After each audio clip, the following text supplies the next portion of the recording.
On aime tous Tom Holland, mais ni Spider-Man Brand New Day, ni aucun des films du MCU ne vont jamais te montrer le vrai niveau de puissance de Spider-Man. Parce qu'en fait, Spider-Man est bien plus puissant que ce que la plupart des gens imaginent. Même sans la moindre tech ou power-up cosmique, il est facilement l'un des super-héros les plus forts de la Terre. Mais il y a des niveaux à sa puissance. Et je peux vous garantir qu'après avoir traversé les 7 principaux niveaux de puissance que Spider-Man peut atteindre, à la fin de cette vidéo, vous n'allez plus jamais sous-estimer l'homme araignée.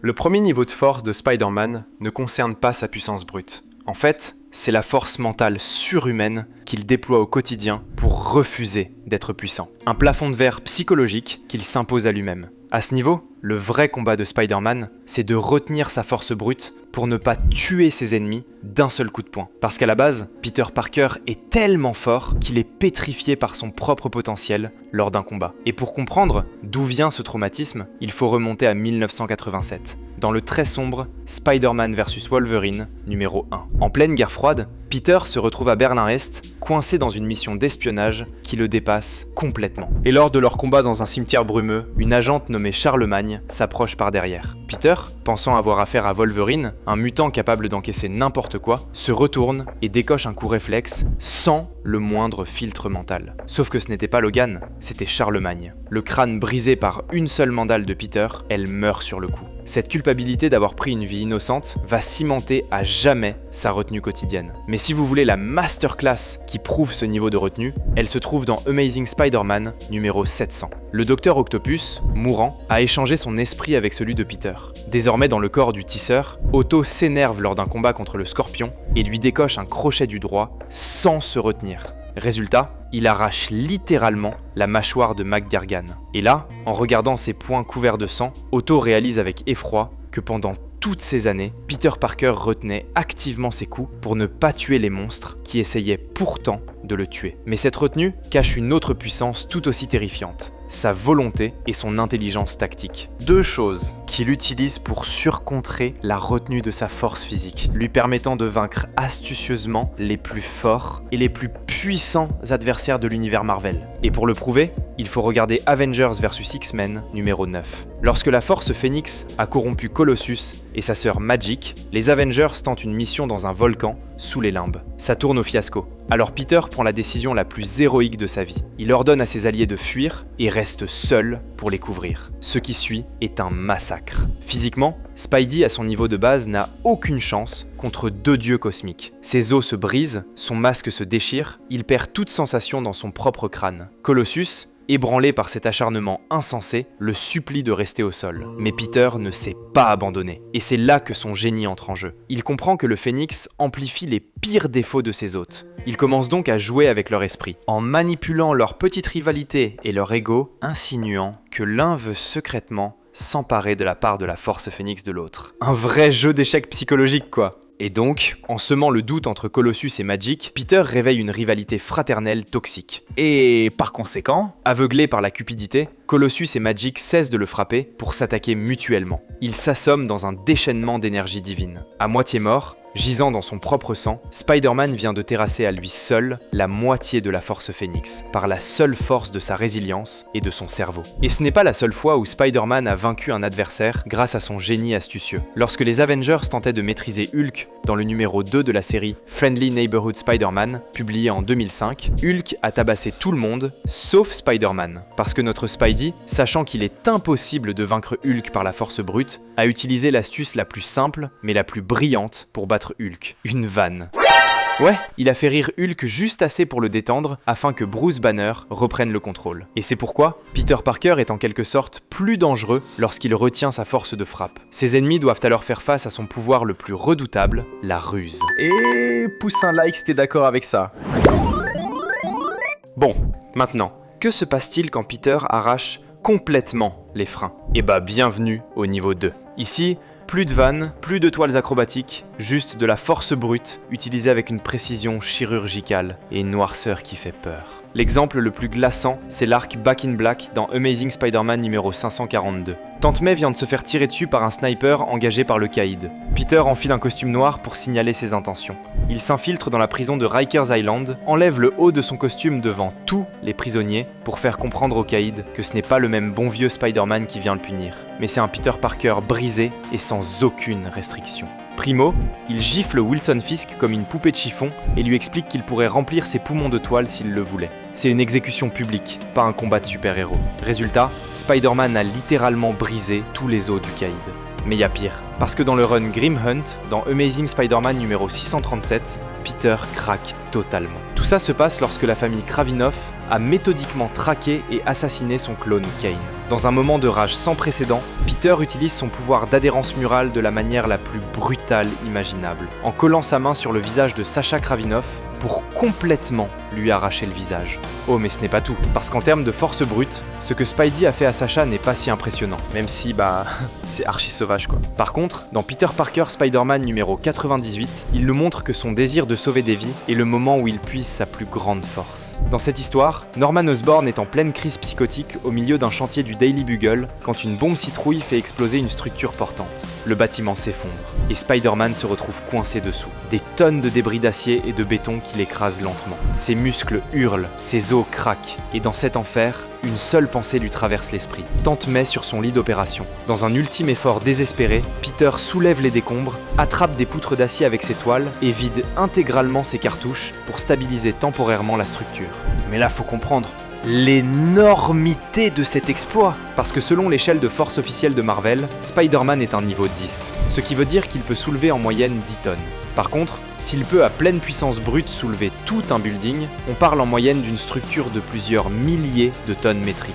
Donc bien au-delà de sa force attribuée par son classement. Et surtout, ça implique que dans les faits, notre ami Spidey est beaucoup plus proche de la force d'un Thor ou d'un Hulk que de celle de Captain America ou même Wolverine. Un véritable colosse. Mais attention, parce qu'avec le prochain niveau, il devient encore plus dangereux.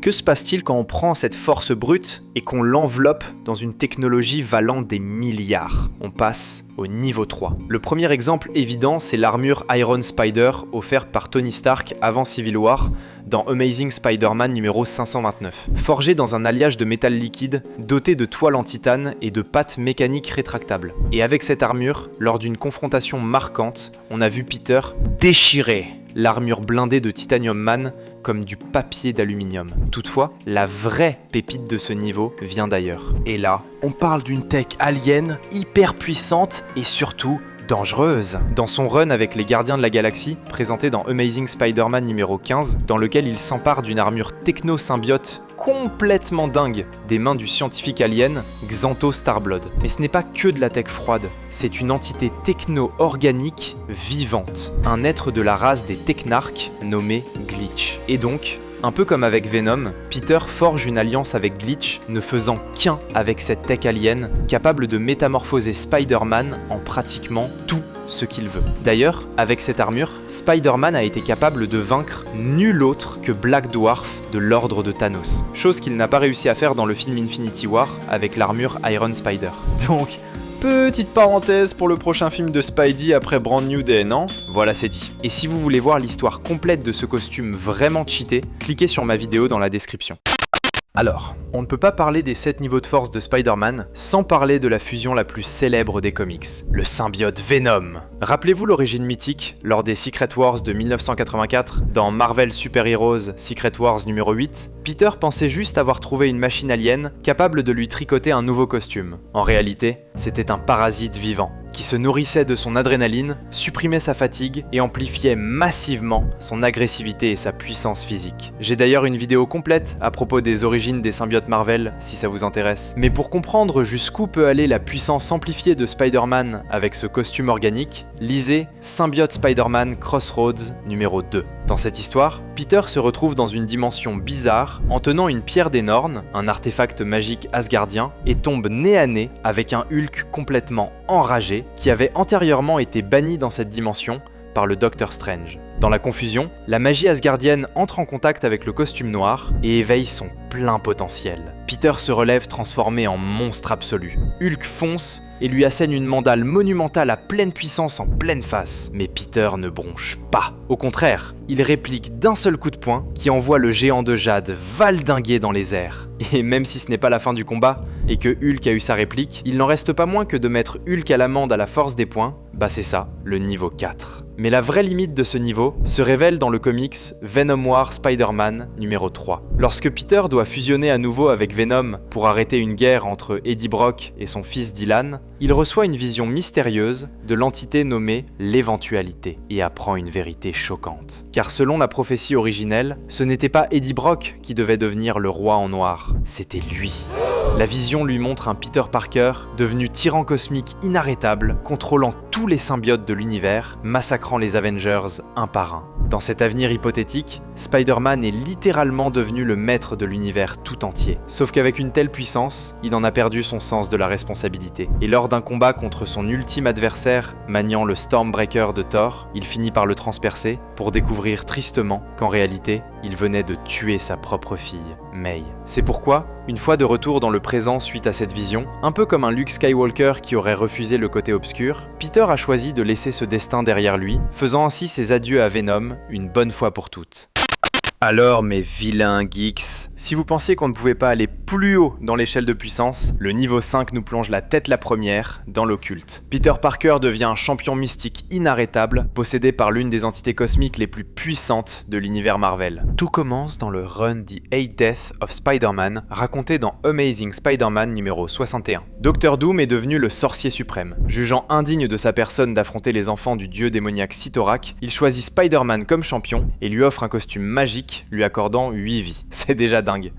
Mais le meilleur est dans le numéro 70. L'univers fait face à une pourriture existentielle appelée le Blight, qui corrompt les âmes et prend possession de Calix, l'un des fils de Cyttorak. Ce fils commence à tabasser son propre père, un dieu cosmique, maintenant paralysé par une émotion inédite, le chagrin de voir ses enfants mourir. Pendant ce temps, Peter vient de mourir, cette fois-ci pour la 8e et dernière fois, et se retrouve face à Phil Coulson, devenu l'avatar de la mort. C'est là que Syrah, la fille de Cyttorak, intervient. Touchée par la résilience indomptable de Spider-Man, elle fait un pacte avec la mort. Elle sacrifie son immortalité divine pour le ressusciter. L'essence d'une déesse est transférée à Peter.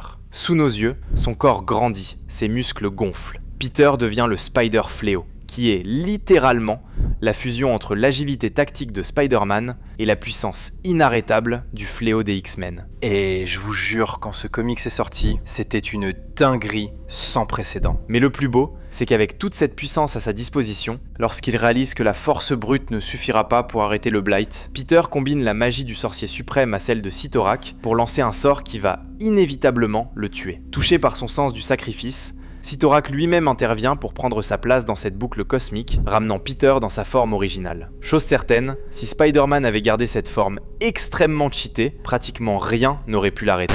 C'est le vilain geek. Maintenant, on passe du niveau magique à l'ultra cosmique. On entre dans le domaine des étoiles. Le niveau 6, c'est quand l'univers lui-même choisit Peter Parker pour devenir le réceptacle d'une énergie cosmique pure, l'uni-pouvoir. Et avec elle, le statut d'entité céleste. Et tout ça, ça se passe pendant l'événement du Run Act of Vengeance dans Spectacular Spider-Man numéro 158. En simple, alors que Peter assistait un professeur sur une machine puisant dans une source d'énergie extradimensionnelle, l'appareil a explosé de manière incontrôlable. En se jetant devant le souffle pour sauver le scientifique, Peter a accidentellement absorbé la totalité de cette mystérieuse force cosmique. Et le résultat, Peter devient alors le héros le plus puissant de l'univers Marvel, soit Captain Universe. Du jour au lendemain, avec cette puissance, ses statistiques explosent dans une autre dimension. Son sens d'araignée se transforme en Univision, une conscience cosmique à l'échelle subatomique capable de percevoir et d'analyser la structure de la réalité. Il peut voler, manipuler la matière comme l'homme molécule, tirer des rafales d'énergie destructrices, mais sa force de frappe, elle devient tout simplement incalculable. La preuve est dans Amazing Spider-Man numéro 328. Peter se retrouve face au Grey Hulk. Il arme son point d'énergie cosmique et frappe Le résultat, Hulk est littéralement propulsé hors de l'atmosphère terrestre. Donne. Une seule pichenette de Spider-Man niveau 6 suffit à envoyer Hulk faire coucou au satellite. Mais le vrai test de ce niveau, c'est la destruction d'un être ultra puissant appelé le Tri-Sentinelle. Pour contexte, Loki avait fusionné et amplifié 3 sentinelles géantes en une seule abomination avec pour mission de raser New York. Captain Universe Spider-Man l'a démantelé seul, sans effort apparent. C'est le genre d'exploit qui aurait nécessité tous les Avengers réunis. Mais Peter l'a réglé en solo. Sauf que cette puissance absolue avait un coût. Son sens d'araignée, devenu Univision, ne lui signalait plus un danger à la fois. Il percevait simultanément chaque menace existant sur Terre, en permanence. Un don devenu torture constante. Chance pour lui, l'incarnation de Captain Universe n'était que temporaire. Sinon, l'univers Marvel tout entier se serait plié devant cette forme ultime de l'homme araignée. Croyez-le ou non, c'est pas fini, mais on arrive enfin au sommet absolu, le niveau 7. Le moment où Spider-Man n'est plus seulement puissant, il devient l'entité la plus puissante de l'existence. Et on parle ici d'un cran au-dessus de l'unipouvoir, parce que pendant un moment, Spider-Man a pu absorber le pouvoir du Beyonder lui-même. Issu d'une race cosmique qui existe au-delà du multivers entier, et qui est assez puissante pour tuer le tribunal vivant lui-même, soit la deuxième entité la plus importante du multivers, dans la mini-série Spider-Man and the Secret Wars numéro 4, le docteur Fatalis a volé les pouvoirs du Beyonder. Et là, par un chaos absolu qui honnêtement est un peu trop long et compliqué à expliquer, Wolverine se retrouve projeté dans l'orbe de puissance. Le cerveau de Logan grille sous la pluie d'énergie, et par réflexe sauvage, il plante ses griffes dans Peter Parker, lui transférant accidentellement toute la puissance du Beyonder. Et là, en une fraction de seconde, Spider-Man devient omnipotent. Mais avec cette puissance, Peter se gâte un peu. Il recrée la réalité en mode New Parker City, une utopie où il est le héros le plus adoré de la création et où J. Jonah Jameson devient son plus grand fan.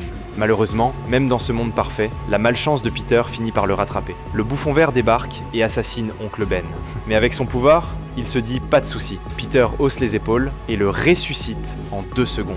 Il transforme ensuite le corps de Dr. Octopus en ficus végétatif d'un claquement de doigts. Il déchire Ultron en 2, devient un géant, assomme Galactus d'une mandale de rue, et j'en passe. Et lorsque Oncle Ben se fait écraser par une voiture, Peter remonte le temps, empêche le choc, récréant sa petite réalité parfaite. Mais le plus fou dans tout ça, c'est que Peter n'a possédé ce pouvoir que pendant exactement 1 milliardième de seconde. Et en ce milliardième de seconde, il a tout vu. Tout su. Il a réalisé qu'il pouvait effacer le crime, annuler la mort de Gwen Stacy et forcer l'univers entier à être un paradis. Par contre, aveuglé par sa propre puissance, Peter se fait enlever son pouvoir par le docteur Fatalis, donnant ainsi lieu aux événements du reste des Secret Wars, tels que racontés dans le comics de 1984.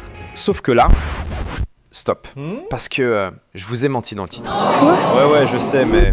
Il n'y a pas que 7 niveaux. Il y en a un 8e, caché dans le fin fond des boîtes de comics, dans le numéro intitulé How to Read Comics The Marvel Way, numéro 4. Et là se cache le niveau ultime de Spider-Man. Le jour où sa puissance a même dépassé l'omnipotence divine pour atteindre une force métaconceptuelle appelée le Cosmic Comic Spider-Man. En gros, imaginez un pouvoir qui ne manipule pas seulement les étoiles ou la matière, mais qui contrôle littéralement les pages, les bordures de cases et le scénario du comic book lui-même. Tout commence d'une manière aussi absurde qu'existentielle. Mysterio parvient à piéger Peter dans les pages d'une bande dessinée. Et là, notre Spidey a le plus gros choc psychologique de sa vie en réalisant l'impensable. Il se dit « Attends, c'est pas vrai, je ne suis qu'un personnage de comic book ?» Et là, bloqué derrière des grilles de cases représentant sa propre histoire, Peter refuse de se laisser enfermer. Il rassemble toute sa volonté, tire de toutes ses forces sur les bordures physiques de la page et